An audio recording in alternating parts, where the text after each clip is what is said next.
What if asking questions could get you executed, not for violence, not for rebellion, not for breaking the law, just for asking people to think? 2,400 years ago, in the world's first democracy, a man was sentenced to death, not because he claimed to have answers, but because he kept exposing that no one else did. His name was Socrates, and whether you realize it or not, the way you think today started with him. Athens, 5th century BCE, a city experimenting with something radical, democracy. Citizens debated laws in open assemblies, reputation mattered, public persuasion shaped power. In this environment, confidence was currency. And into this world walked Socrates. He was not wealthy, not politically powerful, not physically impressive. He walked barefoot through the marketplace, stopping generals, poets, and politicians to ask simple questions. What is courage? What is justice? What is virtue? At first, the questions seemed harmless, but they rarely ended that way. As they answered, he would keep asking, until their confident definitions collapsed, publicly. Here's what made him revolutionary. Socrates didn't claim to teach wisdom. He claimed something far more radical. I know that I know nothing. That wasn't humility, it was strategy. For Socrates, the examined life was not optional. It was a moral necessity. Instead of giving answers, he used what we now call the Socratic Method, questioning someone step by step until contradictions appeared. For example, someone says, "Courage means never feeling fear." Socrates asks, "So soldiers who feel fear but fight anyway, are they not courageous?" They adjust their definition. He questions again. Eventually, their certainty dissolves. And here's the uncomfortable part. He wasn't just humiliating individuals. He was exposing something deeper. Most people believe they understand morality, justice, truth, but when examined closely, they don't. And that idea is unsettling. Now imagine this happening constantly, in public, in a young democracy built on persuasion and reputation. Socrates embarrassed powerful people. He inspired young men to question authority. He made certainty look foolish. And eventually, Athens decided he was a problem. He was charged with 2 crimes. First, corrupting the youth.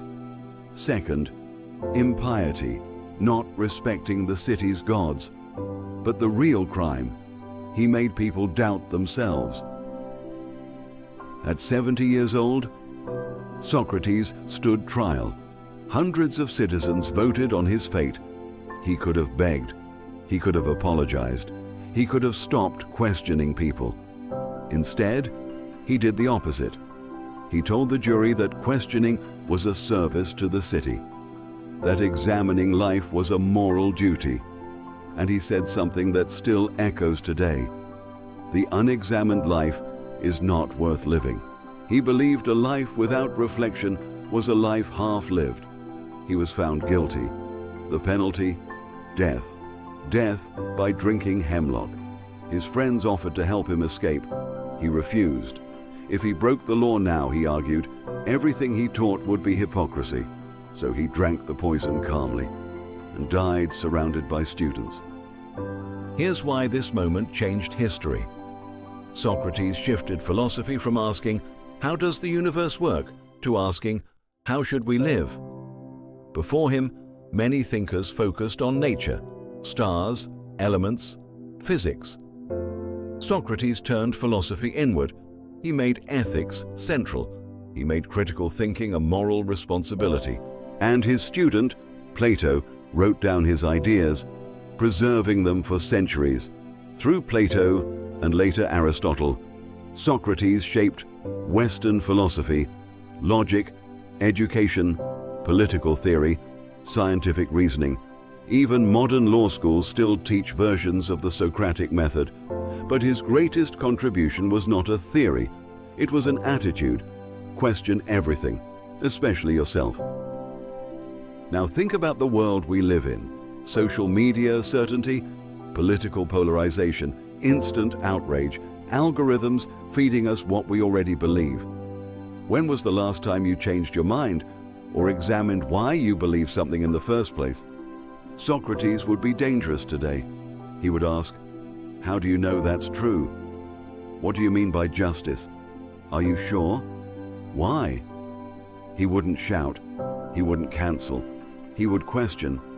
And in a world built on fast opinions, that might be more threatening than ever. His legacy is not a doctrine. It is a discipline. The discipline of examining what we think we know. Socrates was killed for asking questions, but the questions survived. And every time you pause, every time you doubt your certainty, every time you examine your beliefs, you continue what he started. Socrates taught that living well requires examining what we believe, even when it is uncomfortable. Next time, we'll explore the student who took his ideas even further and asked a deeper question. What if the world you see isn't real?